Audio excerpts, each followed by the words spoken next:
Now you all know about what is equipotential surface. Now we discuss about its properties. Now the first property of the equipotential surface is that the work is done zero when you are moving a point charge from one point to the another point. So here we have the mathematical proof. For this we are considering a equipotential surface. So your dash line is showing the equipotential surface over which we are considering 2 points A and B, where the potential at point A is VA and the point B is VB.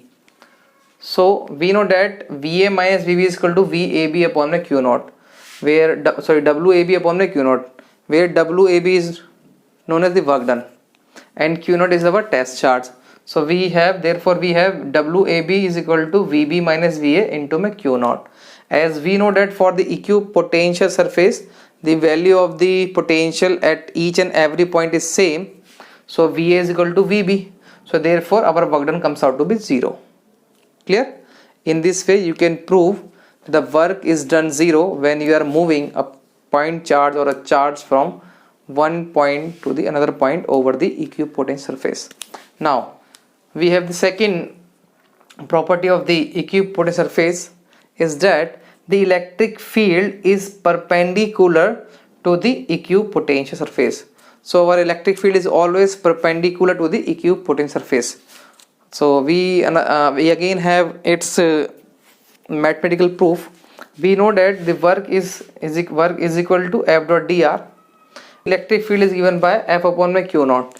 So now from this equation we can put the value of the force, which comes out to be Q naught E. So our work done become Q naught E dot dr. Clear? So W is equal to Q naught E dot dr. As we know that for the equipotential surface work done is 0. So we have E dot dr is equal to 0. Clear? Q naught E dot dr is equal to 0. As we know that charge cannot be 0. As we remove this dot product, we have to put a cos theta. So we left with E dr Q naught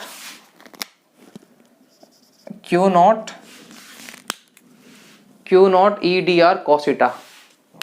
So we have four things here. We know that Q naught cannot be 0. Charge should have some value. Electric field also not equal to 0. Similarly, distance is not equal to 0. So we left with one factor, which is cos theta. Yes, cos theta can be 0. We know that at 90 degree the value of the cos theta comes out to be 0. So the angle between the E and the dr is 90 degree. So please remember that this property, that the electric field is perpendicular to the equipotential surface. Clear? Now we discuss about the third property of the equipotential surface. We state that two potential surfaces cannot intersect each other. Please remember this property. It says that two equipotential surfaces cannot intersect each other. Why?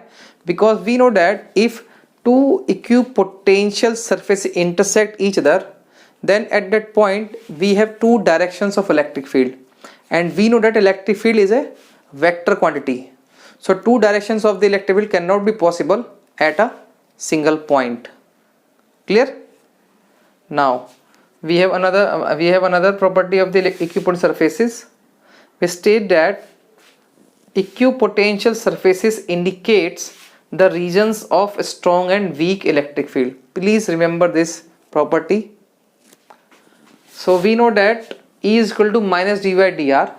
As for equipotential surface, the value of the dV is constant, means the electrostatic potential is constant each and every point on the equipotential surface. So therefore dV is constant, then E is proportional to 1 upon my dr, or dr is proportional to 1 upon my E. It means that if we have the stronger electric field, then the value of the dr is small. Means if we are applying a strong magnetic field, then the spacing between the different equipotential surfaces is decreases. or it will decrease. Clear? So please remember, if we increase electric field, the value of dr decrease, and dr is the spacing between two equipotential surfaces. I have drawn one diagram of for non-uniform electric field, ठीक है, in which these are our equipotential surfaces. As we know that for this diagram, we know that the electric field is decreasing in the y direction. As we are moving out from the center O, the value of the electric field is decreasing. So the value of the R1, the R is increasing. So we know that R1, R2 and R3. R3 is greater than R2, greater than R1. So for this, the electric field E1 is greater than E2, is greater than E3. So if you have asked in your examination that draw the equipotential surfaces for a non-uniform electric field, then you can draw it, this diagram, in your exam. And please remember in which axis the electric field is given. Suppose that the electric field is given in the x direction, then your equipotential surface should be perpendicular to the electric field. Clear? So in that case, your equipotential surface should be in the YZ plane. Clear? For this case, your equipotential surface is in the XZ plane. Okay, XZ plane.